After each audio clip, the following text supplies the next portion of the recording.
கிருஷ்ணாய பரமாத்மனே நமஹ.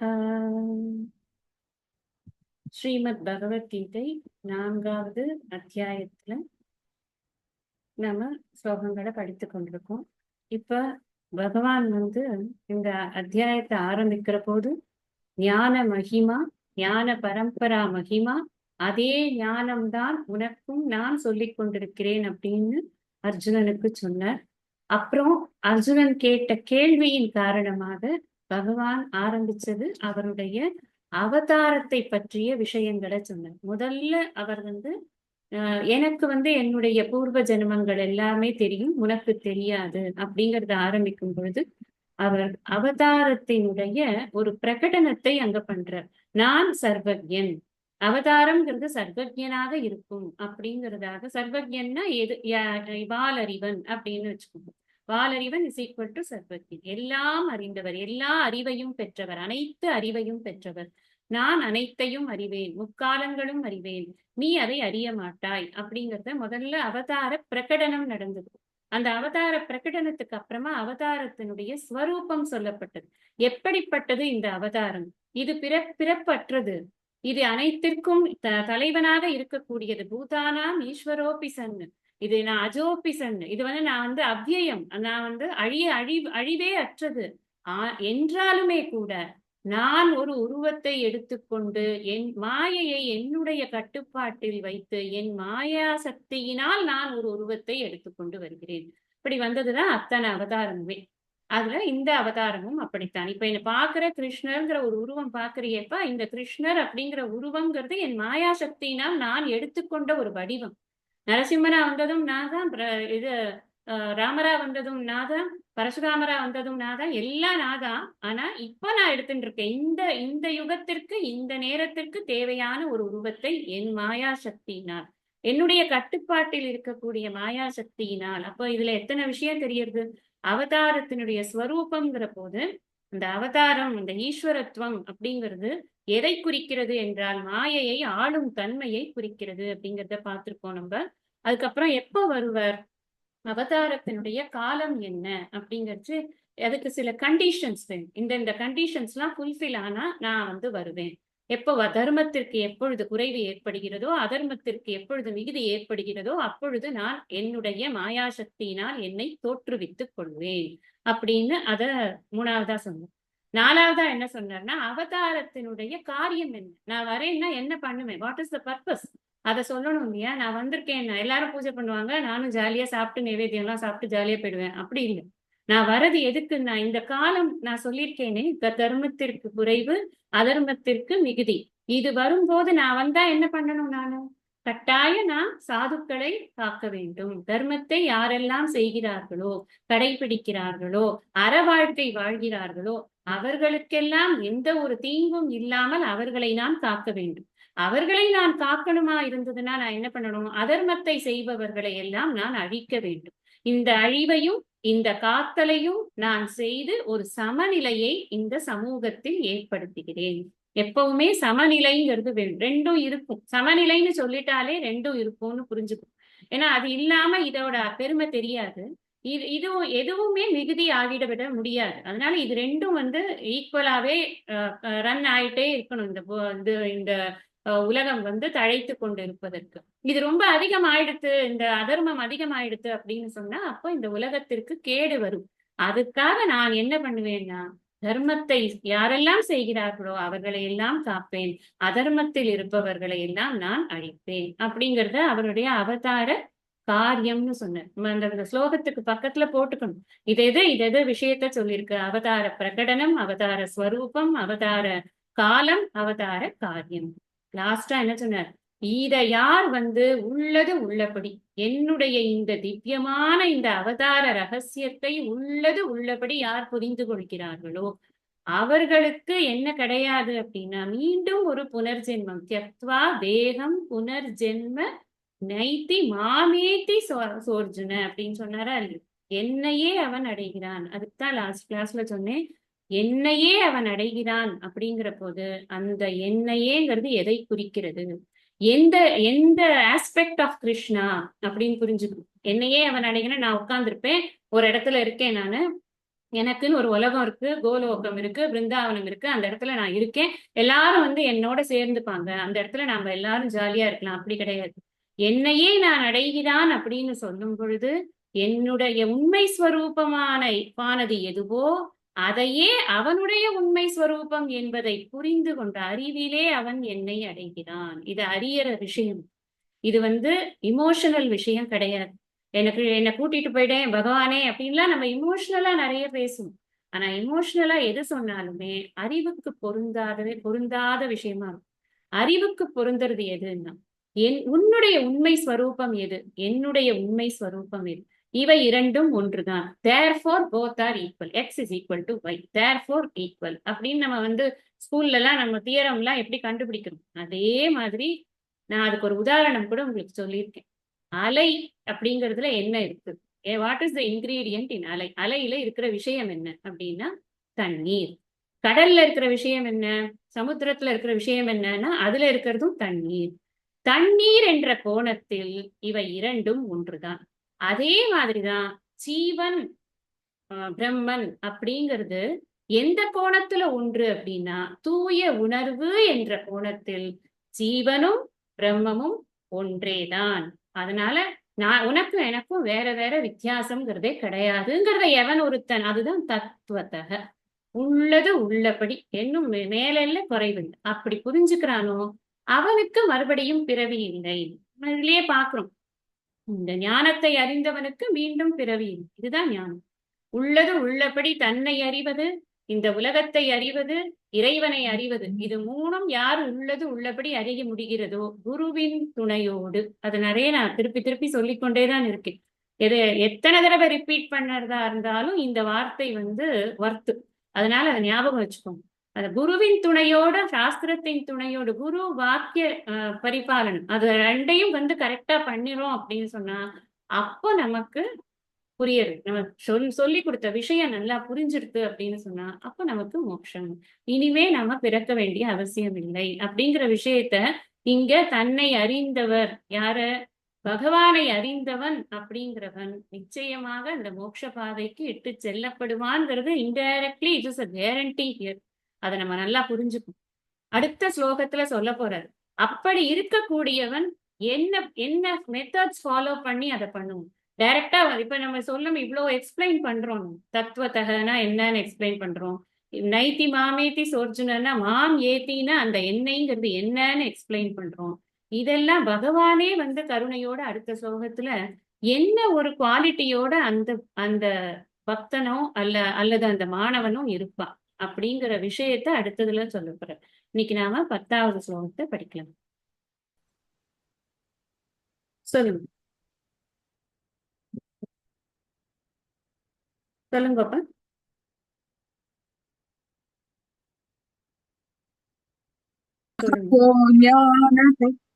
बहवो ज्ञानतपसा भूता गताः ये यथा मां प्रपद्यन्ते तांस्तथैव भजाम्यहम् मम वर्त्मानुवर्तन्ते मनुष्याः पार्थ सर्वशः. 10வது ஸ்லோகத்துல என்ன சொல்றார், வீத ராக பய குரோதா மன்மயா மாம் உபாஸ்ரிதாக பகவோ ஞான தபசா பூதா மத்பாவ மாகதாக. இங்க வந்து அந்த மீண்டும் பிறவி இல்லை, என்னை உள்ளது உள்ளபடி உணர்ந்து கொண்டவனுக்கு மீண்டும் பிறவி இல்லை, அவன் என்னையே அடைகிறான், அந்த ஸ்டேட்மெண்ட்டை விளக்குறார். எப்படி அப்படின்னு ஃபர்ஸ்ட் அர்த்தம் பார்த்துக்கலாம்.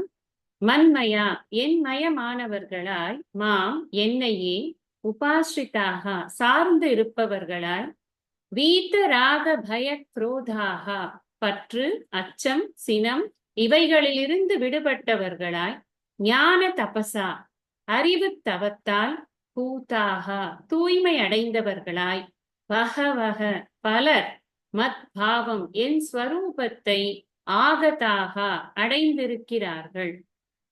பலர் அடைந்திருக்கிறார்கள். எப்படி அடைந்திருக்கிறார்கள்? தூய்மை அடைந்தவர்களாய் அடைந்திருக்கிறார்கள். இந்த தூய்மை அடையிறது அப்படி இப்ப 4 ஸ்டேஜஸ் சொல்ற பகவான் 4 விஷயங்களை பத்தி பேசுறாரு. இது முதல் விஷயம் என்ன அப்படின்னு சொன்னா, என்னோட கோல் என்ன? நம்ம முன்னாடி படிச்சோம், மயி சர்வாணி கர்மாணி சந்நியஸ்யாத்யாத்ம சேதசா, அந்த இடத்துல படிச்சோம். அத்தியாத்ம சேதசானா என்ன அர்த்தம்னு படிச்சோமே. கிட்டத்தட்ட அதே விஷயம்தான் இங்க மன்மயா அப்படிங்கிறது. மன்மயா அப்படின்னா என் மயமானவர்கள்னா அதெல்லாம் கிருஷ்ணமயமானவர்கள்னு எடுத்துக்க கூடாது. பகவான் இந்த இடத்துல தன்னுடைய உண்மை தத்துவத்தகன்னு முன்னாடி சொல்லியிருக்கார். உண்மை ஸ்வரூபம் அப்படிங்கிற விஷயத்த போட்டிருக்கார். இப்ப மன்மயா அப்படின்னு சொன்னா, இப்ப நான் இருக்கேன், ஒரு ஜீவன் இருக்கேன் அப்படின்னா என்கிட்ட எல்லா விதமான லோயர் குவாலிட்டிஸும் இருக்கும். அதாவது எனக்கு எனக்கு எனக்கு காமம் இருக்கும், அப்புறம் எனக்கு குரோதம் இருக்கும், லோபம் இருக்கும், மோகம் இருக்கும், மதம் இருக்கும், ஆச்சரியம் இருக்கும். இது எல்லாமே ஒரு சாதகன் கிட்ட இருக்கக்கூடிய விஷயங்கள் தான். இத டிகிரி வேணா மாறலாம். ஒருத்தர்கிட்ட ஜாஸ்தி இருக்கும், ஒருத்தர்கிட்ட கம்மியா இருக்கும். இது லைஃப் லாங் எக்ஸசைஸா நாம இந்த 6 பகைவர்களை ஜெயிக்கிறதுக்கு தான் வாழ்க்கையில லைஃப் லாங் எக்ஸசைஸ் பண்றோம். இதை யாருமே மறுக்கவே முடியாது. நான் எல்லாத்தையும் வென்று விட்டேன், எனக்கு எதுவுமே கிடையாது இன்னும் சொன்னாக்க அந்த எனக்குங்கிற இடத்துல ஒரு அகங்காரம் உட்காண்டிருக்கு அப்படின்னு நம்ம புரிஞ்சுக்கணும். அப்ப அது கூட இல்லாத நம்ம அகங்காரமே கம்ப்ளீட்டா இல்லாம இருக்கிற ஒரு நிலை இருக்கு இல்லையா, அந்த இடத்துல பேச்சுக்கே வேலை இல்லை. அதனாலதான் ஞானம் என்பது மோன வரம்பு அப்படின்னு சொல்றாங்க. அப்போ பொதுவாக இருக்கக்கூடிய மனிதர்கள் அத்தனை பேருக்கும் இருக்கிற குவாலிட்டிஸ் என்னன்னா, டெஃபினட்டா லோயர் குவாலிட்டிஸ்ல ஜாஸ்தி இருக்கும். அதாவது நிறைய காமங்கள் இருக்கும், அதுல ஒர்க் பண்ணிட்டு இருப்பாங்க. இதை நான் ஜெயிக்கணும், இதை நான் ஜெயிக்கணும் அப்படின்னு ஒர்க் பண்ணிட்டு இருப்பாங்க. அதுல அதுக்கு அதுக்கு ஆன்டிடோட் கொடுத்து கொண்டே இருப்பார்கள். அதே மாதிரி பொறாமைங்கிறது ஏதாவது ஒரு ரூபத்துல வந்துடும். அவங்க நல்லா படிக்கிறாங்க, அவங்க நல்லா ஸ்லோகம் சொல்றாங்க, அவங்க நல்லா சமைக்கிறாங்க, ஏதாவது ஒரு விஷயம், அவங்க அழகா இருக்காங்க, ஏதாவது ஒண்ணுத்த நம்மளால மாத்த முடியும். நமக்கு மாத்தக்கூடியதுன்னு ஏதாவது ஒரு சாய்ஸ் இருக்கா? நான் இந்த உடம்ப வாங்கி வந்திருக்கேன், எனக்கு இருக்கிற கலரை மாத்த முடியுமா? எனக்கு இருக்கிற ஃபீச்சர்ஸை மாத்த முடியுமா? அப்பரிஹாரியத்தே கஷ்டித் கர்த்தும் அர்த்தத்தின்னு கேட்டாரு இல்லையா, பின்ன முன்னாடி ஒரு ஸ்லோகத்துல கேட்டிருக்கு. எதுக்கு உன்னால மாத்த முடியாத விஷயத்த பத்தி நீ ஏன்பா கவலைப்படுற? நீ கவலைப்பட வேண்டிய அவசியமே கிடையாது. அப்போ எமக்கும் அதுதான், நமக்கு மாத்த முடியாத ஒரு விஷயத்துக்கு நம்மளால பண்ண முடியாது. ஆனா மாத்தக்கூடியது அப்படிங்கிறது நிறைய இருக்கு. குணங்கள்ல நிறைய சேஞ்சஸ கொண்டு வந்தா மட்டும்தான் நம்மளுடைய கோல் என்ன அப்படிங்கிறது புரியும். சோ லைஃப் லாங் இவன் என்ன பண்ணணும் அப்படின்னு சொன்னா, தன்னுடைய லோயர் குவாலிட்டிஸ அந்த ஹையர் குவாலிட்டிஸோட ஈக்குவேட் பண்றதுக்கு அவன் வேலை பண்ணி கொண்டே இருக்கான். ஹையர்னா எது அப்படின்னு, ஈஸ்வரனுக்கு என்ன தன்மை இருக்கு? எங்கேயாவது ஈஸ்வரனுக்கு விருப்பு வெறுப்புங்கிறத நம்ம பார்க்க முடியுமா? அவர் அப்படி இருக்காருன்னு நம்ம சொல்ல முடியுமா? நம்மளோட லிட்டில் மைண்ட் வச்சு நம்ம ஜட்ஜ் பண்ணக்கூடாது. அவன் அநியாயம் பண்றான், அக்கிரமம் பண்றான், அவனுக்கு பணமா கொட்டுறாரு, பணம் கொட்டுறது ஈஸ்வரனுடைய அனுகிரகம்னு நினைக்க கூடாது. எத்தனையோ விதங்கள்ல ஈஸ்வரனுடைய அனுகிரகமானது நமக்கு கிடைக்க வேண்டியது இருக்கு. முக்கியமான அனுகிரகம் என்ன தெரியுமா? எனக்கு எதுவுமே வேண்டான்னு நினைக்கிற ஒரு மனசு இருக்கு இல்லையா, அதான் அனுகிரகம். அது எப்ப கிடைக்கும் அப்படின்னா, நமக்கு ஈஸ்வரனுடைய மகிமை புரியும். அதனாலதான் முன்னாடி ஸ்லோகத்துல சொன்னார், என்னுடைய இந்த திவ்யமான ஜென்மத்தையும் இந்த அவதாரத்தினுடைய ரகசியத்தையும் தத்துவத்தக உள்ளது உள்ளபடி புரிஞ்சுக்கிறவன் எவனோ. அந்த உள்ளது உள்ளபடி புரிஞ்சுக்கணும்னா அந்த இடத்துல நாம தூய உணர்வுக்கு ஏது விருப்பு வெறுப்பு, தூய உணர்வுக்கு ஏது மாற்றங்கள், தூய உணர்வு என்பதற்கு ஏது அழிவு, இதெல்லாம் யோசிக்கணும். அப்போ நானும் அதுவும் ஒன்றுதான் அப்படிங்கிற போது நான் இந்த லோயர் குவாலிட்டிஸ்ல இருந்து மேல போகிறதுக்கு தொடர்ந்து முயற்சி செய்து கொண்டே இருக்க வேண்டும். அதுதான் மன்மயா அப்படின்னு சொன்னா என்ன அர்த்தம்னா, என்னை ஈஸ்வரனோடு நான் பொருத்தி பார்த்து பார்த்து ஈஸ்வரனுக்கு இருக்கக்கூடிய குவாலிட்டிஸ் எல்லாத்தையும் நாம பிராக்டிஸ் பண்ணணும். இதுக்கு எங்க வழி இருக்கு? நம்ம எல்லாரும் திருக்குறள் ஸ்டூடெண்ட்ஸ். கடவுள் வாழ்த்துல அவ்வளவும் ஈஸ்வரனுடைய குணங்கள் தான் நம்ம படிக்கணும். வால் அறிவன், மலர்மிசை ஏகினான், விருப்பு வெறுப்பு இல்லாதவன், இருமைகள் அற்றவன், இப்படி எல்லாம் ஈஸ்வரன். தனக்கு உவமை இல்லாதான், அற ஆழி அந்தணன், அறக்கடலாகவே இருக்கக்கூடியவன். நான் என்ன பண்ணணும்? நான் அறத்துக்கு ஒரு சின்ன ஒரு குட்டையாவது இருக்க வேண்டாமா? நான் அறத்துல குட்டையா இருக்கிறதுல இருந்து நான் அறத்து கடலாக நான் மாறுவதற்கு, அறத்தை மட்டுமே கை கொள்வதற்கு நான் முயற்சி செய்யணும். இந்த மண்மயா அப்படிங்கிறப்போ என் மயமானவர்கள்னா ஈஸ்வரனுடைய மயமானவர்கள். எப்படி ஈஸ்வரனுடைய மயம் ஆக முடியும்? அவரை புரிந்து கொண்டு, அவருடைய குணாதிசயங்கள் தெரிந்து கொண்டு, அதற்கேற்றபடி பொறிவாயில் ஐந்தவித்தான் பொய்தீர் ஒழுக்க நெறி நின்றார் நீடு வாழ்வார் சொன்னாரா இல்லையா? ஒவ்வொன்றுமே நீங்க யோசிச்சு பாருங்க. கடவுள் வாழ்த்த விட்டுறாதீங்க. அதுதான் பிடிமானமே. ஈஸ்வர லட்சணம் புரியறதுக்கு அதுதான் பிடிமானமே. வேற எங்கேயும் பார்க்க வேண்டாம். ரொம்ப ஈஸி, எளிமையாக சொல்லிட்டு போயிட்டாங்க. அதனால எப்படி இருந்தா ஈஸ்வரனை நாம புரிந்து கொள்ள முடியும்? ஈஸ்வரன் அப்படிங்கிறவர் என்ன குவாலிட்டிஸோட இருக்கிறார்? இறைவனின் லட்சணம் என்ன? இறைவனை தொழுவதால் நமக்கு கிடைக்கும் பயன் என்ன? இறைவனை எப்படி தொழ வேண்டும்? இதெல்லாம் நாம படிச்சோம். ஃபர்ஸ்ட் கடவுள் வாழ்த்து படிக்கும் போது ரொம்ப டீட்டெயில்டா படிச்சிருக்கோம். படிச்சு பாருங்க மறுபடியும். அப்போ நமக்கு என்ன புரியும் அப்படின்னா, என் மயமானவர்கள்னு சொன்னா என்னையே மனசுல எப்ப பாரு நினைக்கணும் அப்படின்னா, என்னை பற்றி புரிந்தாதான் நினைக்க முடியும். இப்ப உங்களுக்கு எல்லாருக்கும் என்னை பத்தின நினைவு வரணும்னா, என்னை பத்தி உங்களுக்கு தெரிஞ்சிருந்தாதானே நீங்க நினைப்பீங்க. தெரியாத யாரையாவது உங்க மனசுல நினைக்க முடியுமா? யோசிச்சு பாருங்க. நான் அவங்கள பத்தி நினைச்சுக்கிட்டே இருந்தேன் அப்படின்னா, யாருப்பா வரணும்? இல்ல எனக்கே தெரியாது. எப்படி அது நினைக்க முடியும்? ஒருத்தரை நல்லா தெரிஞ்சு கொண்டாதான் அவர்களை நினைக்க முடியும். அவர்கள் மயமாக நம் மனமானது ஆக முடியும். அப்போ எலிவேட்டிங் டு ஹையர் செல்ஃப். நான் இங்க என்னுடைய லெவலை நான் ரைஸ் பண்றேன். ஃபர்ஸ்ட் ஸ்டேஜ் அதுதான். யாருக்கு? சாதகனுக்கு. யாருக்கு முக்திங்கிறது தான் கோல் அப்படின்னு இருக்கோ அவனுக்கு இதுதான் ஃபர்ஸ்ட் ஸ்டேஜா இருக்கணும். ஐடியலி இதுதான் ஃபர்ஸ்ட் ஸ்டேஜா இருக்கணும். மனசை இறைமயம் ஆக்குவது. அப்பதான் நம்மளால நம்மளோட அந்த கோல்ங்கிறது என்ன? இப்போ மோக்ஷம் அப்படின்ற முமுட்சுவாக இருக்கும் பொழுது மோக்ஷம் தான் கோல். அந்த கோல் ரீச் ஆகிறதுக்கு நமக்கு முக்கியம் என்ன அப்படின்னு சொன்னா, மனது முதலில் இறைமயம் ஆக வேண்டும். அப்புறம் இறைமயம் ஆகும் பொழுது என்ன ஆகும்னா, ரெண்டாவது ஸ்டேஜ் என்ன அப்படின்னா, மண்மயா மாம் உபாஸ்ரிதா. உபாஸ்ரிதாங்கிறது என்ன? என்னையே சார்ந்து இருக்கிறது. நம்ம முக்கியமான ஒரு விஷயத்த புரிஞ்சுக்கணும். நம்ம எல்லாருமே பொதுவாக மனிதர்கள் யாருமே என்ன பண்றோம் அப்படின்னு சொன்னா, இன்னொரு மனுஷனை போய் சார்ந்துரு. இப்போ நான் ஒரு அழகான எக்ஸாம்பிள் சொல்வேன். பரமார்த்தாஜி ஜென்ரலா நிறைய டாக்ஸ்ல சொல்லியிருக்கேன். இப்ப கங்கையில குளிக்கணும். கங்கையில என்னை போலவே இன்னொருவர் அந்த கங்கையில இறங்குறார். நான் அவரை பிடிச்சுட்டு குளிச்சா அந்த பிரவாகத்தோட நானும் போய் அவரும் அடிச்சுட்டு 2 பேரும் சேர்ந்து போகும். அதுக்கு பதில் நான் என்ன பண்ணணும்? அங்க அசையாத ஒரு கம்பு, ஏதோ இதுவோ ஒரு ரெயில் போட்டிருக்காங்கன்னா அதை பிடிச்சிட்டு நான் குளிச்சேன்னா அது அசையாது. அது அசையாத போது நான் நிம்மதியா முங்கி குளிச்சுட்டு நான் பாட்டுக்கு வெளியில வரலாம். அதுவும் அசையாது. நானும் நிம்மதியா குளிக்கலாம். அந்த அசையாதது இருக்கே, அதுதான் இறைவன். இங்க இருக்கக்கூடிய எல்லா விக்ஷேபங்களுக்கும் நீ சரின்னு சொல்றியா, உனக்கு நான் ஒரு இது பண்றேன், உனக்கு ஒரு ஃபேவர் பண்றேன். நீ மட்டமானவனா உனக்கு நான் ஒரு கெடுதல் பண்றேன். எனக்கு உண்மையில வெறுப்பு இருக்கு. எனக்கு என்னோட இந்திரியங்கள் எல்லாம் வெளியில இருக்கிற விஷயங்கள் எல்லாம் இதை கொண்டான்னு எப்ப பார்த்தாலும் அது டான்ஸ் பண்ணிட்டே இருக்கு. நான் அந்த டான்ஸ்க்கு டியூன் ஆடிட்டே இருக்கேன். நான் இதெல்லாம் பண்ணாம இருக்கிறதுனாலதான் பகவான் அசையாத அந்த கட்டைக்கு நம்ம உதாரணமா சொல்றோம். அந்த பகவானை நம்ம பிடித்து கொள்ளணும். மண்மயா மாஸ்ருதா. என்னை, அந்த பகவான்னா எந்த பகவான்? யார் ஒருத்தனுக்கு யார் மீதுமே விருப்பு வெறுப்பு என்பது இல்லையோ, யார் ஒருத்தன் பொறிவாயில் 5 அவித்தவனாக இருக்கிறானோ, யார் ஒருத்தன் தனக்கு உவமையே இல்லாதவனாக இருக்கிறானோ, யார் ஒருத்தன் ஆழி அந்தணனாக அறக்கடலாக இருந்து கொண்டு இருக்கிறானோ, அப்பேற்பட்ட காலத்தாலும் இடத்தாலும் இறைந்து இருக்கும் அந்த இறைவனை பிடிச்சுக்கணும். அப்ப இறைவனை ஒருத்தர் அப்ப இறைவனை பிடிக்கிறதுனா என்ன? இடைவிடாத பக்தியை பண்ணு. எப்ப பார்த்தாலும் இறைவனை பற்றியே சிந்தனை செய். அவன் இறைவனை சிந்தனை செய்வது அப்படிங்கிறதுல 2 ஆஸ்பெக்ட் இருக்கு. ஒரு ஆஸ்பெக்ட் அவருடைய பெருமைகளை பற்றி சிந்திப்பது. பகவத் குண கீர்த்தனம் அப்படின்னு பாகவதத்துல பாகவதம் எழுதினதே அதுக்குதான். வேற எந்த ரீசனும் கிடையாது. பாகவதத்தை எதுக்குது? மோட்ச சாஸ்திரத்துக்காக எழுதினாடான்னா இல்ல, பக்திக்காக எழுதினது.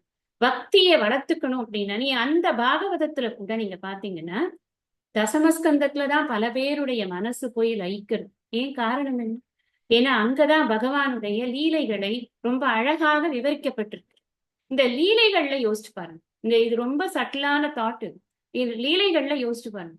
ஒருவேளை பகவான் ஒருவேளை சும்மா ஒரு ஆர்கியூமெண்ட் சேர்க்கு ஒருவேளை அவர் வெறும் ராதாலோலனாவோ இல்ல கோபிகா ஸ்ரீகளோட சுத்தி கொண்டிருக்கக்கூடியவனாகவோ மட்டுமே இருந்திருந்தால் அப்படி ஒரு பெருமை அவனுக்கு கொடுக்கப்பட்டிருக்குமா அப்படின்னா இல்ல. அது எதனால அவனுக்கு அந்த லீலைகள்ல பெருமை வருது அப்படின்னு சொன்னா, பகவான் எதுக்கு வந்தார், what is the purpose of is அவதாரம், நம்ம இப்பதான் படிச்சோம். அவதார காரியம் என்ன? பரித்ராணாய சாதுனாம் விநாசாய ச துஷ்கிருதாம். அங்க ஒவ்வொரு ஆரம்பத்துல ஃப்ரம் ஏஜ் 0ல இருந்து அதை பண்ற. பூதனையை ஒழிச்சதா இருக்கட்டும், சகடாசுரனை ஒழிச்சதா இருக்கட்டும், புள்ளின்வாய் கீண்டானை பொல்லா அரக்கனைன்னு பாடினாளே ஆண்டாள், அந்த பெரிய ஒரு கொக்கு, அதை ஒழிச்சதா இருக்கட்டும், காளிங்க நர்த்தனமா இருக்கட்டும், எல்லா விஷயங்களுமே லீலைகள் ரசமாக சொல்லப்பட்டிருந்தாலும் அங்க பகவானுடைய வேலை என்ன? துஷ்டர்களை சம்ஹாரம் செய்வது, சிஷ்டர்களை பரிபாலனம் செய்வது. சிஷ்ட பரிபாலனம், துஷ்ட நிகிரகம். இந்த ஒரு ஒர்க்கை கரெக்டா முதலேந்து பகவான் பண்ணின காரணத்தினால பகவானுடைய பெருமை எங்க பார்த்தாலும் ஒரே விதமாக பேசப்படுது. இது பேசும் பொழுது நமக்கு என்ன கிடைக்கிறது மனசு? நான் ஏன் பகவானை நினைக்கணும்? எனக்கு எதுக்காக பகவானுடைய துணை வேணும்? எனக்கு அதோட பர்பஸ் என்ன? இந்த பகவானுடைய நினைப்பும் பகவானுடைய துணையும் என் மனசுல அவனுடைய நாமமும் இடைவிடாது ஓடிக்கொண்டிருக்கும் பொழுது நான் கெட்ட வழியில போக மாட்டேன். நான் எப்படி ஆழி அந்த நானாலாம் இருக்க முடியும்? ஏன்னா எனக்கு ஏகப்பட்ட விக்ஷேபங்கள் இருக்கு, வாசனைகள் இருக்கு, பல ஜென்ம கோட்டி ஜென்ம கிருத்தம், புண்ணியமும் இருக்கு பாபமும் இருக்கு. நாம சொல்றது புண்ணியத்தை சொல்றோம், கோட்டி ஜென்ம கிருத்த புண்ணியம் நான் இப்ப வந்திருக்கேன்னு, பாபமும் சேர்ந்ததுனாலதான் இந்த ஜென்மா எடுத்துரும். அதை மறந்து போயிடும். அப்ப அந்த பாபமும் வேலை செய்யறது இல்லையா? அதனால நான் என்ன பண்றேன், அடிக்கடி நான் என் நினைவு இல்லாமலேயே என் நினைவிழந்து நான் சில தவறுகளை செய்கிறேன். அது செய்யாம இருக்கணும்னா என்ன பண்றது? அது செய்யாம இருக்கணும்னா நான் பகவானை கண்டினியூஸா என்னோட மைண்ட்ல இந்த அஜபான்னு சொல்லுவான். அஜபானா என்ன அர்த்தம்னா, மூச்சு உள்ள போக வெளியில வர அதே நாமம்.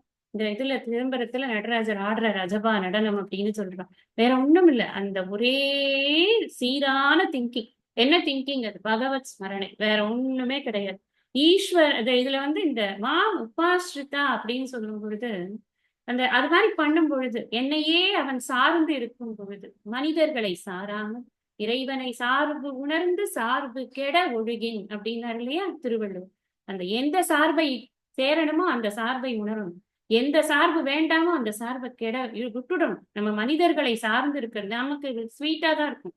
பையனை பார்த்தா ஆசையா இருக்கும், பொண்ணை பார்த்தா ஆசையா இருக்கும், ஒய்ஃபை பார்த்தா ஆசையா இருக்கும், ஹஸ்பண்டை பார்த்தா ஆசையா இருக்கும், அதெல்லாம் இருக்கும். எல்லாம் ரிலேட்டிவ்லி என்ஜாயபிள், அவ்வளவுதான். ரிலேட்டிவ்லி என்ஜாய், இந்த விவகாரத்துல என்ஜாய் பண்ணு. ஆனா அப்சல்யூட்டா அறுதி உண்மை அது கிடையாது. அறுதி இன்பத்தை அதால் கொடுக்க முடியாது, அவ்வளவுதான். அதை புரிந்து கொண்டு அதனால பகவானுக்கே நாம் ஆசிரியமாக இருந்து கொண்டிருக்கோம்னு சொன்னா பகவான் என்ன பண்ணுவார்? எனக்கு இவ்வளவு தூரம் காலையே சுத்தின்னு இருக்கானே இவன் பாவம், இவனுக்கு ஏதாவது நம்ம கொடுக்க வேண்டாமா? அடுத்ததுல சொல்ல போறார், அவன் எதை கேட்டாலும் நான் கொடுப்பேனப்பா அப்படின்னு. அவனுக்கு கொடுக்க வேண்டாமான்னு நினைக்க மாட்டேன். இங்க ஒண்ணும் இல்ல, ஒரு அல்ப மனுஷ ஜீவன். நம்மள்கிட்ட யாராவது கொஞ்சம் இதுவா பேசிட்டாங்க அப்படின்னு வச்சுக்கோங்க, அவளுக்கு அவங்க கேட்டதை உடனே நம்ம செய்யணும்னு ஆசைப்படல. நமக்கு இருக்கிற சின்ன சின்ன லிமிட்டெட் பவர்ஸை வைத்துக்கொண்டே நம்மளை கொஞ்சம் குழந்து பேசிட்டா போதும், என்னமோ நமக்கு அப்படியே தலைக்கு மேல ஐஸ் வச்ச மாதிரி உடனே எல்லாத்தையும் கொடுத்துடும். நம்மளே இப்படி இருக்கும்போது இந்த பகவானுக்கு எத்தனையோ, அவருக்கு அன்லிமிட்டெட் பவர்ஸ் இருக்கு, அபரிச்சின்னமான ஒரு பவர்ஸ் வச்சிருக்கொண்டு இருக்கக்கூடிய அந்த பகவானு இவன் எப்போதும் அந்த பகவானையே நினைத்து கொண்டு இருந்தான்னு சொன்னா அவருக்கு ஆப்ஷனே இல்லையே, கொடுத்துதான் ஆகணும். சோ இந்த மண்மயா மாம் உபாஸ்ரிதா, அந்த உபாஸ்ரிதால என்ன கிடைக்கிறது அவனுக்கு அப்படின்னா அனுகிரகம் கிடைக்கும். பகவானுடைய அனுகிரகமானது பூரண அனுகிரகம் கிடைக்குது. அப்புறம் மூணாவது ஒரு ஸ்டேஜ், இந்த ரெண்டு ஸ்டேஜ் பண்றோம். அப்ப மூணாவது ஸ்டேஜ் என்னன்னா இப்ப இந்த அனுகிரகத்தினால நமக்கு என்ன வேணும்? அனுகிரகம்ங்கிறது நமக்கு எந்த ரூபத்துல வேணும்? ஒரு ஈசிஆர்ல ஒரே ஒரு பங்களா, வாழ்க்கையே சபலம் ஆயிடும், எனக்கு அதுக்கு மேல எதுவுமே நான் பகவானை கேட்க மாட்டேன். அந்த அனுகிரகத்தை கேட்கறது ரொம்ப லோ, ரொம்ப எல்கேஜி லெவல்ல இருக்கிறவங்க தான் அந்த அனுகிரகத்தை கேட்பாங்க. எனக்கு ஃபாரின் போகணும், எனக்கு இந்த இடத்துல பங்களா வாங்கணும், இத்தனை அட்டிகை வேணும், இத்தனை சாரீஸ் வேணும், இதெல்லாம் கேட்கறதெல்லாம் யாரு? ரொம்ப கீழான ஒரு ஸ்டேஜ்ல இருக்கிறோம். அப்படி இருக்கும்போதுதான் நமக்கு அந்த மாதிரி ஆசை என்ன, மனசு கொஞ்சம் மேல ஏற ஏற ஏற உலகம் புரிய புரிய புரிய இதெல்லாம் அனுகிரகமே இல்லை, முதல்ல அனுகிரகம் என்ன, நான் தான் சொல்றேனே, முதல் அனுகிரகம் எனக்கு மனசு வந்து நிம்மதியா இருக்கிறது, தூய்மையான மனம். அதுதான் என்னோட ஃபர்ஸ்ட் அனுகிரகமாகவே நாம பார்ப்போம். கொஞ்சம் கொஞ்சமா வளர வளர அந்த தூய்மையான மனம் எப்ப கிடைக்கும், எதனால அது தூய்மை இழந்து போகிறது, அதைத்தான் அடுத்தது சொல்றேன். என்ன சொல்ற? வீத்தன விடுறது. எதை விடுறது? ராக பய குரோத. இந்த மூணும் நமக்கு ரொம்ப ரொம்ப பெரிய எதிரி. இதே வார்த்தைய நம்ம 2வது அத்தியாயம் ஸ்தித பிரஜ்ஞ லட்சணத்துல படிச்சோம். துக்கேஷு அனுத்விக்னமனாக சுகேஷு விகதஸ்பிருகः வீத ராக பய குரோதக ஸ்திததீஹி முனிருச்சியதே. இது ரெண்டையும் நீங்க கம்பேர் பண்ணி பாருங்க, நோட் பண்ணிக்கோங்க. இந்த இடத்துல ரெஃபர் டு ஸ்லோகா 2.56 நோட் பண்ணிக்கோங்க. அப்படின்னா என்ன என்ன அர்த்தம்? ஏன் இந்த வீத்தராக பயக்ரோதக அங்கேயும் போட்டிருக்கு இங்கேயும் போட்டிருக்கு? To whom he is referring, யார அவர் ரெஃபர் பண்றார் அப்படின்னா அந்த ஸ்தித பிரஜனை தான் இங்க ரெஃபர் பண்றாருன்னு புரிஞ்சுக்கணும். ஸ்தித பிரஜன்கிறவர் யாரு? ஜீவன் முக்தன். அவர் தான் ஞானி. ஞான லட்சணம் தானே அங்க சொல்லியிருக்கு. அப்ப ஞான லட்சணத்துக்கு இதுதான் வந்து முக்கியமான விஷயம் அப்படின்னு பார்க்கணும். ராகம், ராகம்னு சொன்னா என்னது? அட்டாச்மெண்ட். அட்டாச்மெண்ட்னா நம்ம சாதாரணமா ஒரு விஷயம் எனக்கு பிடிக்கிறது, அதுக்கு தாண்டி இது எனக்கு மட்டும்தான், என்கிட்ட இருந்து இது போயிடவே கூடாது, என்கிட்ட இருந்து போயிடுதுன்னா நான் உசிரியே விட்டுருவேன், அது பேர் அட்டாச்மெண்ட். இது இருக்கட்டும், இது எனக்கு பிடிச்சிருக்கு, ரைட், உனக்கு வேணுமோ எடுத்துக்கோ, அது பேர் அட்டாச்மெண்ட் இல்லை. அப்ப அட்டாச்மெண்ட்ங்கிறது என்ன? அது பிடிச்சிருக்கு, அது ஆசைங்கிறத தாண்டி அது மேல ஒரு பற்று வைக்கணும். அந்த பற்றுங்கிறது என்னன்னா, அது இல்லாம என்னால இருக்க முடியாதுன்னு என் மனசை நானே ஏமாத்தி கொண்டிருக்கு. அப்படி கிடையாது.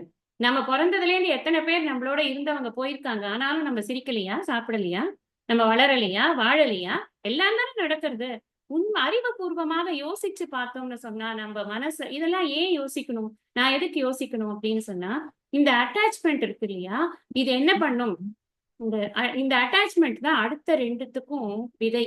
என்ன பண்ணும்னா, இந்த பொருள் என்கிட்ட இருந்து போயிடக்கூடாது, அப்ப நான் இதை சேவ் பண்ணி வச்சு எனக்காக எனக்காக. அப்போ கிரீடு ஜாஸ்தியாகுது. அதுக்கு அது எனக்கு வந்து லோப புத்தி வருது. இந்த ஸ்லோகத்தை நல்லா ஞாபகம் வச்சுக்கோங்க. 2வது அத்தியாயம் 62, 63 ஸ்லோகத்தை மறந்துடக்கூடாது. இந்த தியாயத்தோ விஷயான் பும்சக நிறைய தடவை நான் திருப்பி திருப்பி ரிப்பீட் பண்ணினாலும் திருப்பவும் சொல்றேன், உங்களுக்கு எழுதி வச்சுட்டு அதை படிக்கணும். தியாயத்தோ விஷயான் பும்சகல என்ன இது போட்டு ஃப்ளோ சார்ட் போட்டிருக்கு. ஒரு காமம்ங்கிற ஒரு விஷயம் உள்ள வந்தாச்சுன்னா அதுக்கப்புறம் எத்தனை ஒரு இது பரிமாணம் அதை எடுக்கிறது அப்படிங்கறத நம்ம அங்க படிச்சிருக்கோமா இல்லையா? இங்க இந்த அட்டாச்மெண்ட், இந்த ராகம் இருக்கே, இதுதான் வந்து எனக்கு இழப்பை பற்றிய பயத்தை கொடுக்கிறது.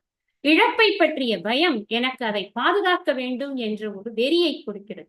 அதை பாதுகாக்கிறேன் பேர் வழியே நான் என்ன பண்றேன், கண் எதிர்க்க யாரெல்லாம் அதற்கு எதிராக வருவார்களோ அவர்கள் எல்லாரையும் நான் கோப பார்வையோடு, வெறுப்பு பார்வையோடு நான் பார்க்கிறேன். இதெல்லாம் என் மனசுல ஏற்படக்கூடிய பிரச்சனைகள். இந்த எங்க பியூரிட்டி, மைண்ட் பியூரிட்டின்னு சொன்னேன் நான் உங்களுக்கு. அதாவது மன தூய்மை வேணும். பகவானுடைய அனுகிரகம் ஃபர்ஸ்ட் எனக்கு எந்த ஃபார்ம்ல வேணும்னா மன தூய்மை வேணும். ஏன் எனக்கு மன தூய்மையில வேணும்? ஏன்னா நான் படிச்சேன்னா அது மனசுலதான் நிக்கணும்.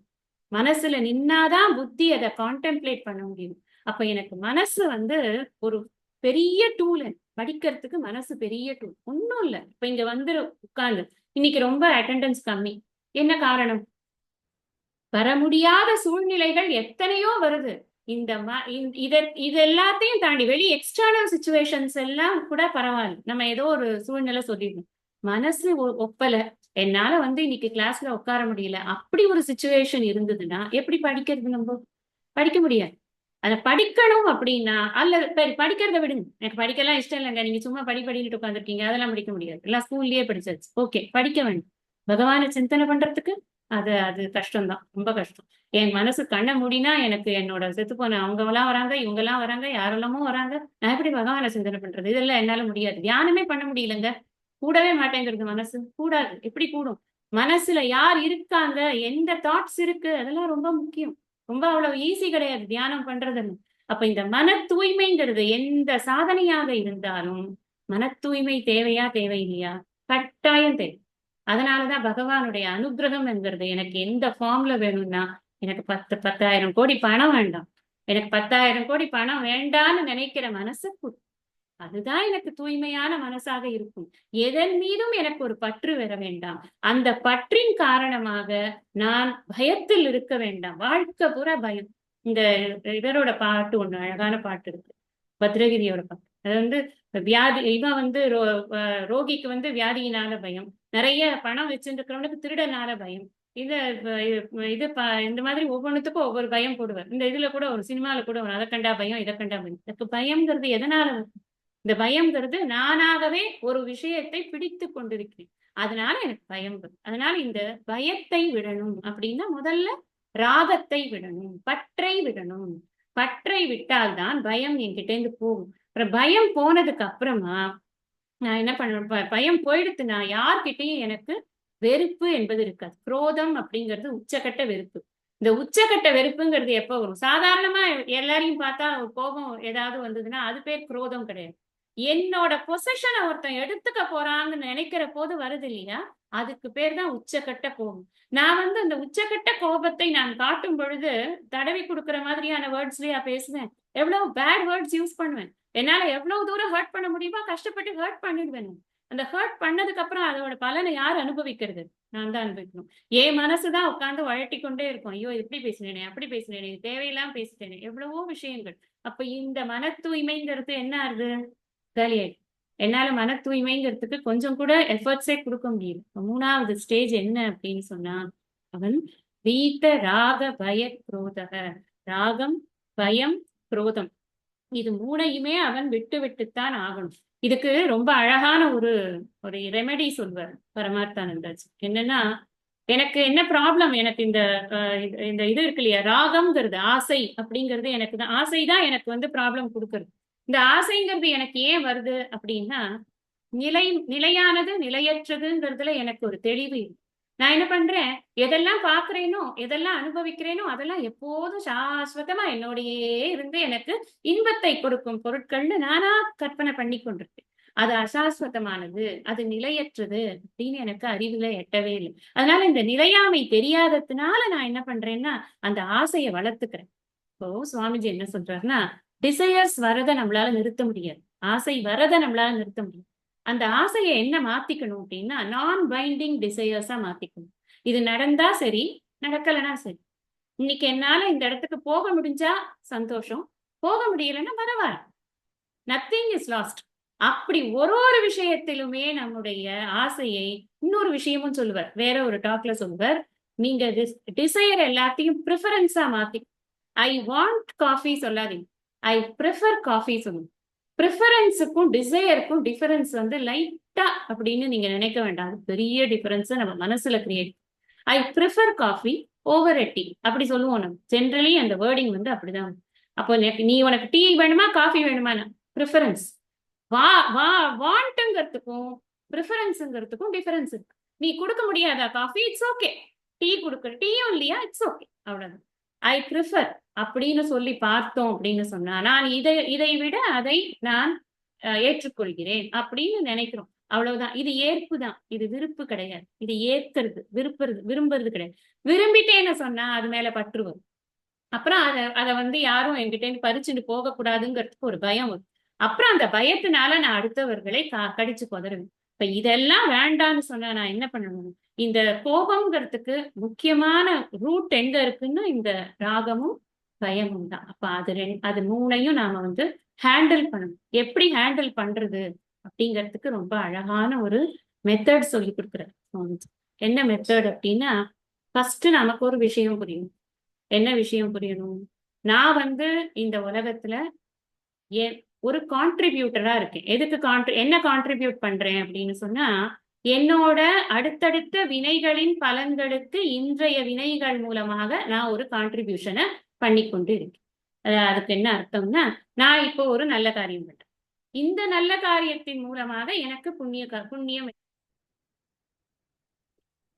ஒரு கான்ட்ரிபியூஷனை பண்றேன். இப்ப நான் இந்த விஷயம்தான் நான் பண்றேன் அப்படிங்கிறது எனக்கு புரிஞ்சுது அப்படின்னா, நான் தொடர்ந்து என்ன பண்ணுவேன்? புண்ணியம் பண்ணுவேனா பாவம் பண்ணுவேனா? நிச்சயமா புண்ணியம் தான் பண்ணுவேன். நான் கான்ட்ரிபியூட் பண்றதுக்கு மட்டும்தான் எனக்கு இருக்கு புட்சால்தனம், கண்ட்ரோல் பண்றதுக்கு கிடையாதுன்னு புரிஞ்சுக்கணும். கண்ட்ரோலர் யாரு? ஈஸ்வரன் தான் கண்ட்ரோல். நான் என்ன பண்றேனோ அதுக்கு தகுந்த மாதிரி அவர் எனக்கு பலனை அனுகிரகம் பண்றார்.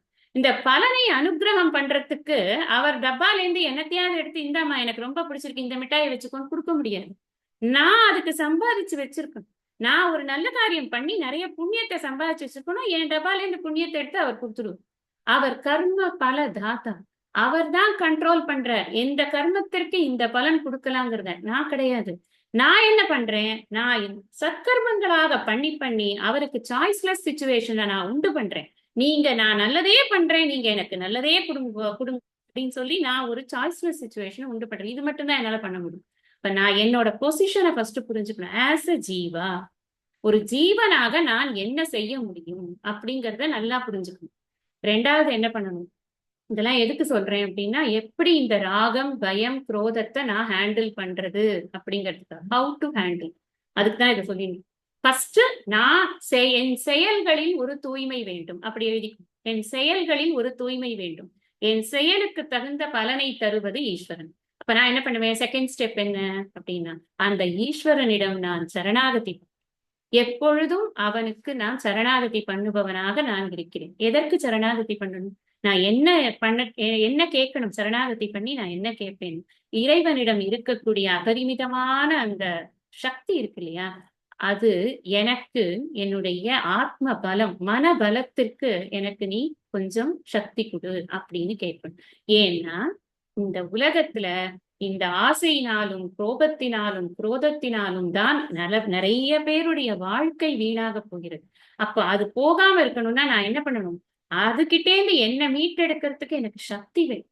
எனக்கு தேவையற்ற விஷயங்கள்ல ஆசை ஏற்படக்கூடாது, பற்றி ஏற்படக்கூடாது. இதுக்கு நான் இந்த முன்னாடி சொல்லிருக்கு இல்லையா, மண்மயா மாம் உபாஸ்ரிதா, அதுல நான் எப்போதும் நிலை பெற்று இருப்பதற்கு எனக்கு சக்தி கொடுப்பா. நான் ரொம்ப தீனனாக இருக்கிறேன், நீயோ தீன தயாளனாக இருக்கிறாய். நான் இந்த தீனனுக்கு நீ செய்யக்கூடிய உதவி என்ன தெரியுமா, எனக்கு கொஞ்சம் சக்தி வேணும், அவ்வளவுதான். இந்த உலக வாழ்க்கையில இருந்து நான் அலைப்படாம இருக்கிறதுக்கு நீ எனக்கு ஒரு சக்தியை குடுன்னு கேட்கணும். இதெல்லாம் நமக்கு கேட்க தெரியணும்.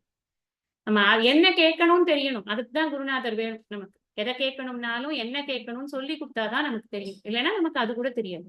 அதனால இதை கேட்கணும். இது மட்டும் அல்ல, அப்போ இந்த கேட்கறது மூலமா இந்த ஸ்ட்ரென்த்ங்கிறது எனக்கு எதை கொடுக்கறது அப்படின்னா, இது ரொம்ப அழகான விஷயம். இந்த ஸ்ட்ரென்த்ங்கிறது எனக்கு என்ன கொடுக்கறது, சுவாமிஜியோட வேர்ட்ஸ்ல சொல்லணும்னா, you be prepared for the inevitable. அதுதான் சுவாமிஜியோட வேர்ட்ஸ். அதாவது நீ மாற்ற முடியாத விஷயங்கள் நடக்கிறதே வாழ்க்கையில, அதுக்கு எப்பவும் தயாரா. உன்னை ரொம்ப ஆசையா வச்சுட்டு இருக்கிற ஒரு பொருள் உன்னை விட்டு போயிட்டா, இட்ஸ் ஓகே. என்னைக்காவது ஒரு நாள் நிலையற்ற பொருள் போகத்தானே போதும். அதனால இப்ப என்ன, ஒரு அடுத்த வேலையை பார். அந்த மாற்ற முடியாத ஒரு விஷயத்தில் அதுக்கு நான் தயாராக இருக்கிறது. அது இன்னெவிட்டபிள் லாஸ், போய்தான் ஆகும், ஒன்றும் பண்ண முடியாது. நான் என்ன இப்ப எத்தனை நாள் பிடிச்சு வச்சுட்டு இருக்கிறது, எந்த உயிரையாவது நான் பிடிச்சு வச்சிருக்க முடியுமா? எனக்கு அதுக்கு பவர் இருக்கா? ஒண்ணுமே கிடையாது எனக்கு. அதுக்குதான் நான் சொல்றேன், நான் தீனன். இந்த தீனனுக்கு என்ன பவர் இருக்கு? அதனால அது எனக்கு ஸ்ட்ரென்த் வேணும். இந்த என்ன ஃபார்ம்ல எனக்கு ஸ்ட்ரென்த் வேணும். சக்திங்கிறது எப்படி வேணும், எனக்கு எப்படி வேணும்னா, அதை ஏற்றுக்கொள்ளும் சக்தியை, மாற்ற முடியாதவற்றை எனக்கு ஏற்றுக்கொள்ளும் சக்தியை, மாற்றக்கூடியவற்றுக்கு முயற்சி செய்யும் சக்தியை. இந்த ரெண்டு சக்தி தான் எனக்கு வேணும். எதெல்லாம் என்னால மாற்ற முடியுமோ அதுல எல்லாம் என் முயற்சியை நான் தளர விடாமல் அந்த முயற்சியை நான் செய்ய வேண்டும். அதற்கு நீ எனக்கு உதவி செய். எதெல்லாம் என்னால மாற்றவே முடியாதோ அதை அப்படியே நான் ஏற்றுக்கொண்டு, அதுதான் சரண்டர். சரண்டர்னா என்ன? சரண்டர்னா நீ என்ன சொன்னாலும் கேட்கிறேன், ரைட்டு, அப்படி சரண்டர்னா எனக்கு இதுதான் என்னுடைய மனநிலை இப்படி இருக்கணும், அதுக்கு நீ எனக்கு அனுகிரகம் பண்ணு அப்படின்னு கேட்கறது தான் அந்த இடத்துல சரண்டர். என்ன சொல்ற, வீத்தராக பய குரோதாக, பற்று அச்சம் சினம், இதுல இருந்து விடுபட்டு என்ன பண்றான், ஞான தபசா. ரொம்ப முக்கியம் இந்த வார்த்தை, ஞான தபசா. சரி, இதெல்லாம் மன தூய்மையை வாங்கி கொண்டு என்ன பண்ண போறேன், நான் இந்த மன தூய்மையை வைத்துக் கொண்டு நான் என்ன பண்ண போறேன், இவங்க ரொம்ப தூய்மையான மனசு இருக்கிறவங்கன்னு ஒரு போர்டு மாட்டிக்கொண்டு ஒரு எக்ஸிபிஷன்ல போய் உக்காந்துக்கிறதா என்ன? இல்ல. இந்த மன தூய்மைங்கிறது எதற்கு உதவும் அப்படின்னு கேட்டா, இந்த மன தூய்மை என்பது நான் முக்தியை அடைவதற்கு எனக்கு முக்கியமான சாதனம். ஞானத்திற்கு முக்கியமான சாதனம் எது அப்படின்னு சொன்னா, மன தூய்மை தான் முதல் சாதனம், முக்கியமான சாதனம். அப்போ இந்த ஞான தபசா அப்படின்னு சொல்றாரே, ஞானன்னு சொன்னா நமக்கு நல்லா தெரியும். நம்மளுடைய மனதை தூய்மைப்படுத்துவதற்கு பல்வேறு வழிகளை இந்த வேதங்கள் கொடுத்திருக்கிறது. அதுல முக்கியமானது என்ன, இந்த நிஷ்காம கர்ம யோகம் அப்படிங்கிறத பண்ணும் பொழுது நம்ம மனசுல இருக்கிற மலங்களும் நம்ம மனசுல இருக்கக்கூடிய மலம்னா அழுக்கு, இந்த அழுக்கும் இந்த துர்க்குணங்களும் என்னை விட்டு நீங்குவதற்காக நான் நிஷ்காம கர்மயோகம் செய்ய வேண்டும். அதுக்கா இந்த மனசுல இருக்கக்கூடிய சஞ்சலங்கள் விக்ஷேபம் மாற்றி மாற்றி என்னுடைய மனம் அலைபாய்ந்து கொண்டிருக்கிறது இல்லையா, இந்த அலைபாயும் மனதிற்கே இதை நிலை நிறுத்துவதற்கு எனக்கு என்ன வேணும்? ஈஸ்வர பக்தி வேணும், உபாசனை வேணும், ஈஸ்வர பக்தி வேணும். அதற்கு பக்தி யோகம் அப்படிங்கறத கொடுக்கப்பட்டிருக்கு. மூணாவது கர்ம ஞான காண்டம், ஞான யோகம். இந்த ஞான யோகத்துல எனக்கு என்ன வேலை அப்படின்னு சொன்னா, எனக்கு இருக்கக்கூடிய அறியாமையை நீக்கிக் கொள்வது. நான் ஒரு அல்பமான ஜீவன், எனக்கு எந்த விதமான சக்தியும் இல்லை. நான் மீண்டும் மீண்டும் இந்த சம்சார சூழலில் பிறந்து பிறந்து இழந்து கொண்டிருக்க வேண்டியவன் தான். அப்படி என்ற அந்த அறியாமை இருக்கிறது இல்லையா, நான் இந்த உடல் மனம் புத்தி தான் நான் அப்படின்னு நினைக்கிறது, அதை மாத்துறது. அப்ப அறியாமை அப்படிங்கறத நீக்கிறதுக்கு, அப்புறம் சந்தேகம் அறியாமையை நீக்கிறதுக்கு என்ன பண்ணணும்? குரு கிட்ட போய் உட்காந்து பொறுமையா, இப்ப நம்ம பாருங்க, ஒரு கிளாஸ்க்கு ஒரு ஸ்லோகம்னா கூட பொறுமையா உட்காந்து ஏன் படிக்கணும்? படிக்கிறதோட பர்பஸ் என்னன்னா, அந்த படிக்கிற விஷயம் நம்மளுக்கு பிரயோஜனமா இருக்கணுங்கிறது தான். ஏன்னா இத்தனை விஷயம் இதுக்குள்ள இருக்கிற போது விட்டுடக்கூடாது, அசிமுலேட் பண்ணுறதுக்கு. அப்ப பொறுமை வேணும், நிறைய பொறுமை வேணும். ஸ்ரவணம், இந்த பொறுமையா உட்கார்ந்து ஸ்ரவணம் பண்ணி பண்ணி பண்ணி பண்ணி குரு சாஸ்திர வாக்கியங்களை எல்லாம் ஸ்ரவணம் பண்ணி பண்ணி பண்ணி என்னுடைய அறியாமையை நான் நீக்கிக் கொள்கிறேன். அப்ப அறியாமை நீங்கினதுக்கு அப்புறம் என்ன ஆகுது? கொஞ்சம் அறிவு வந்தாலே புத்தி என்ன பண்ண தெரியுமா? அது யோசிக்காது. ஓஹோ, இதுல இது மாதிரி சொன்னாங்களே, அதுல அந்த மாதிரி சொன்னாங்களே, அது எனக்கு புரியலையே, இது எனக்கு புரியலையே. அதான் சந்தேகங்கள். இந்த சந்தேகங்களை தீர்த்து கொள்வதற்கு மனனம் செய்ய வேண்டும், மீண்டும் மீண்டும் படிக்க வேண்டும். மீண்டும் மீண்டும் படித்து வெவ்வேறு விதமாக அதை மனசுல அசை போட்டு குரு என்னென்ன சொன்னாரு, நம்ம என்னென்ன புரிஞ்சுட்டு இருக்கோம், எப்படி எழுதி வச்சிருக்கோம் எல்லாம் படிச்சு, இதற்கென்றே மனன கிரந்தங்கள்னே இருக்கு. நிறைய கிரந்தங்கள் மனனத்துக்குன்னே இருக்கு. அதாவது படிச்ச விஷயத்துல இன்னும் கொஞ்சம் டீப்பரா போறது, அதுதான் மனன கிரந்தங்கள். அப்படி இருக்கப்பட்ட கிரந்தங்களை எல்லாம் படிக்கிறது, அது மனனம். அதுக்கப்புறம் நிதித்தியாசனம். இந்த நிதித்தியாசனம்ங்கிறது என்ன, வேற ஒண்ணும் இல்லை, விசாரம் செய்த இந்த ஆத்ம தத்துவத்தை பற்றி சதா சிந்தித்துக் கொண்டே இருப்பது.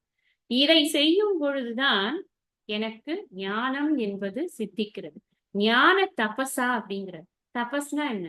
ஒரு விஷயத்தை விடாம ஒரே விஷயமாக செய்து கொண்டிருக்கு. சுவாமிஜி சொல்லுவார், நெய் ஒழுக்கு போல அப்படின்னு. நீங்க பாத்தீங்கன்னா தண்ணியை இந்த ஹைட்ல இருந்து விட்டீங்கன்னா அது இந்த காத்துக்கு என்ன பண்ணும், அப்படி இப்படி அலைஞ்சு போயிடும். நெய்யை விட்டோம்னு சொன்னா அப்படியே ஸ்ட்ரெயிட்டா வரும். காரணம் என்ன? டென்சிட்டி ஜாஸ்தி. நெய்க்கு வந்து டென்சிட்டி ஜாஸ்தி, இதுக்கு தண்ணிக்கு கம்மி. இந்த டென்சிட்டிங்கிறது நாம எங்க அப்ளை பண்ணி புரிஞ்சுக்கணும்னா, டென்சிட்டி டுவர்ட்ஸ் த கோல்.